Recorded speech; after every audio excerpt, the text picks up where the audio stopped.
থেকে শক্তি বেশি মাটি। আগুন হচ্ছে সংহারক আর মাটি হচ্ছে উৎপাদনশীল। এ মাটির তলায় আর একটা জগৎ আছে, পানির তলায় আছে আর একটা জগৎ। আলহামদুলিল্লাহ রব্বিল আলামিন। এই যে রব্বিল আলামিন বলা হয়, আলম হচ্ছে এক বচন, আলামিন হচ্ছে বহু বচন। আল্লাহ শুধু ইহকাল আর পরকাল, ইহজগৎ আর পরজগতের মালিক নন, বহুমাত্রিক জগতের মালিক তিনি। সেই জগৎগুলি আমরা চিনি না, অবশ্য সময় হলে আর একদিন এ ব্যাপারে বলবো ইনশাআল্লাহ। মাটির তলায় কি জগৎ, সাগরের তলায় কি জগৎ, ও বোঝে নাই, ও তো শয়তান, ও এরকম বলে বসলো। আল্লাহ তাআলা বললেন ইন্নাকা রাজিম, তুই মরদুদ, আমার হুকুমের অবাধ্য হয়েছিস, বেরিয়ে যা, তোর জীবনের সমস্ত ইবাদত আমি পণ্ড করে দিলাম। শয়তান বলল আল্লাহ তাআলা, আমার ইবাদত গুলি আদমের কারণেই পণ্ড হলো, তাই এতদিন কষ্ট করে ইবাদত করলাম, এর বিনিময়ে কিছু দেবে না? আল্লাহ কয় চাইস কি? কয় আমার 3 দফা দাবি। কি কি? 1 নম্বর, যে আদমের কারণে আমার সব শেষ হইল, শয়তান হয়ে গেলাম, এই আদম বাঁচবে কয়দিন? আল্লাহ তাআলা বললেন এরা তো কিয়ামত পর্যন্তের সন্তানেরা থাকবে। শয়তান বলল এই আদম সন্তানকে প্রতারণা করার জন্য আমাকেও কিয়ামত পর্যন্ত হায়াত দিতে হবে। আল্লাহ তাআলা বললেন মঞ্জুর। শয়তান বলল আমাকে আমার 2 নম্বর দাবি, যেহেতু আমি মানুষের প্রতারণা দিব, ভাইতে ভাইতে ঝগড়া লাগাবো, স্বামীতে স্ত্রীতে ঝগড়া লাগাইয়া তালাক দেওয়াবো, ভাইতে ভাইতে খুনাখুনি বাধায় দেব, কিন্তু লোকেরা যদি আমারে দেখতে পায় যে শয়তান এই যে তালাক দেওয়াইয়া এই যে যায়, ছেলে আর বাপে ঝগড়া বাঁধাইয়া ভাইতে ভাইতে খুনাখুনি করাইয়া এই যে শয়তান যায়, তাহলে তো আমার ঠ্যাং আস্ত থাকবে না, আমার তো মেরে ফেলাবে। সুতরাং আমাকে আন্ডারগ্রাউন্ড ওয়ার্ক করতে দিতে হবে, আমি শয়তানি করব কেউ, কিন্তু আমার কেউ দেখবে না। আল্লাহ কয় মঞ্জুর। শয়তান কয় লাস্টলি অ্যান্ড ফাইনালি 3 নম্বরের দাবি, আমি করব সারা জীবন তোমার বিরোধিতা।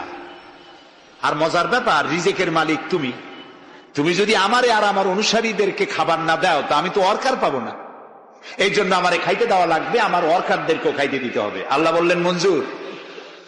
শয়তান বলল হায় আল্লাহ তাআলা, এবার তোমার জাহান্নামের সংখ্যা বাড়াইতে পারো, আমি তোমার সমস্ত বান্দাগুলি সব জাহান্নামকে ভর্তি করে দেবো। এই কোরআন শরীফে আছে। আল্লাহ তাআলা ফেরেশতাদের বললেন, ফেরেশতারা শুনছে শয়তানি কইল কি? আল্লাহ রাব্বুল আলামিন বলেন আমার ফেরেশতারা, আমার আদম সন্তানের, আমার বান্দারা যদি একটি শয়তানের প্রতারণায় পড়ে একটি যদি গুনার কাজ করার নিয়ত করে, কাজটা করে নাই, শুধু নিয়ত করেছে, ইচ্ছা করেছে, আমলনামায় কোনো গুনাহ লিখবে না। গুনাহটা যখন করে ফেলবে, একটি গুনার বদলে শুধু একটাই গুনাহ লিখবে। আর যদি আমার বান্দা যদি একটি পুণ্য কাজের, নেক কাজ করার নিয়ত করে, কাজটা করে নাই, শুধু নিয়তের জন্য একটা নেকি লিখে দিবা। নেকির কাজটি যখন সম্পাদন করবে তখন একের উপরে 10টা গ্রেস মার্ক লাগাইয়া দিবা। সুবহানাল্লাহ। আমি এইভাবে করে আমার বান্দাদেরকে মাফ করে দেব। সুবহানাল্লাহ। শয়তান মানুষকে ওয়াসওয়াসা দেয়, আর আল্লাহ যা বানায় তার উল্টা বানায়। আল্লাহ বানাইলো যাকাত, শয়তান বানাইলো কি কন্তবুদ্ধি করে? সুদে আর যাকাতে পার্থক্য কি? সুদ হচ্ছে ধনীদের গরিবদের কাছ থেকে নাও, ধনীদের দাও, আর যাকাত হচ্ছে ধনীদের কাছ থেকে নাও, সব গরিবদেরকে বন্টন করে দাও। সুবহানাল্লাহ। এর নাম যাকাত। আর এই কাজটি করার দায়িত্ব আল্লাহ দিলেন সরকারকে।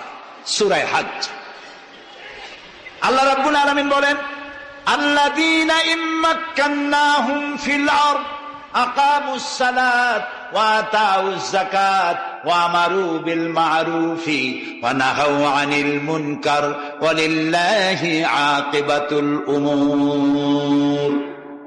আমি যদি মুমিন বান্দারে ক্ষমতা দেই, তারা 4 দফা কাজ করবে। কয় দফা বলেন?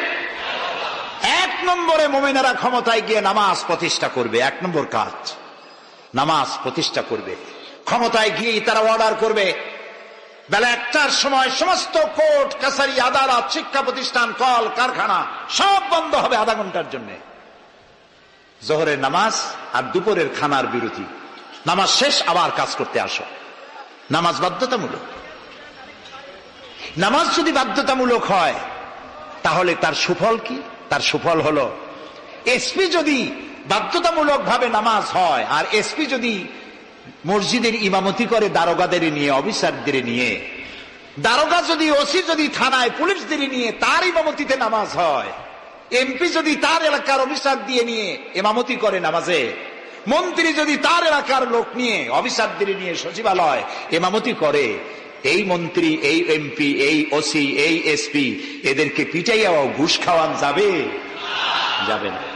যে বিশ্ববিদ্যালয়ের ভাইস চ্যান্সেলর নামাজ বাধ্যতামূলক হওয়ার কারণে মসজিদের ইমামতি করবেন, শিক্ষক শিক্ষয়িত্রী ছাত্র ছাত্রী 5 ওয়াক্ত নামাজ যে বিশ্ববিদ্যালয় জামাতে আদায় করবে, ওরা কি মাস্তান, গুন্ডা, সাদাবাজ হবে?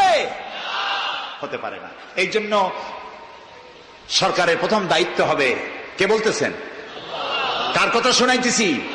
প্রথম দায়িত্ব হচ্ছে নামাজ প্রতিষ্ঠা করো। 2 নম্বরে যাকাত আদায় করো। 2 নম্বরে কি? যাকাত আদায় করো। এই যাকাত গভর্নমেন্ট আদায় করবে।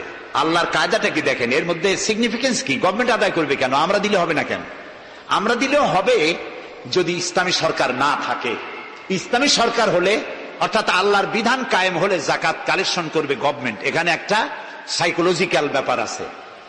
আমি যদি অধ্যক্ষ রশিদ খান সাহেবের কাছে আমি বলি যে আমি গরিব মানুষ, আমার কিছু সাহায্য করেন, উনি যদি আমাকে সাহায্য দেন যাকাত থেকে অথবা কোনো দয়া করে কিছু পয়সা দেন, চিরটা কাল ওনাকে দেখলে পরে আমার মাথাটা একটু নত হয়ে যেতে পারে। আল্লাহ চান না তার কোন বান্দার মাথা আর একটা গোলামের সামনে নত হোক। সেই জন্য আল্লাহ চান সরকারের কাছ থেকে নাও, তোমার মাথা উঁচু থাকুক। সুবহানাল্লাহ কইতে ইচ্ছা করে না? এ মাথার অনেক দাম। যেখানে সেখানে সেজদা দিয়েন না। পীর বুজুর্গ দেখলেই পায়ের উপরে পড়ে যায়েন না।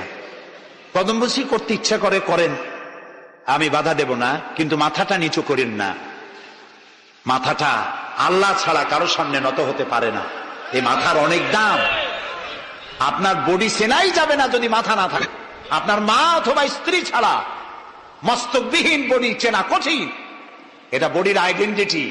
এই জন্য দেখবেন পৃথিবীর সমস্ত প্রাণী খাবারের সময় রুজির উপরে, রিজিকের উপরে মুখ লাগাইয়া খায়। গরু, বাছুর, মুরগি, হাঁস, হাতি, বাঘ, ভল্লুক, ময়না, টিয়া সব খাবারের উপরে মুখ লাগাইয়া খায়। কেবলমাত্র মানুষ খাবারের সময় খাবারটা মাখাইয়া মাথা উঁচু থাকে এখানে দেয়।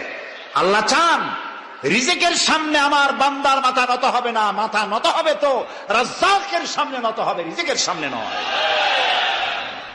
সুতরাং গভর্নমেন্টের কাছ থেকে নাও, তাহলে তোমার মর্যাদা ঠিক থাকবে, কোনো ব্যক্তির কাছ থেকে নয়। গভর্নমেন্ট কালেকশন করবে, গভর্নমেন্ট বিতরণ করবে।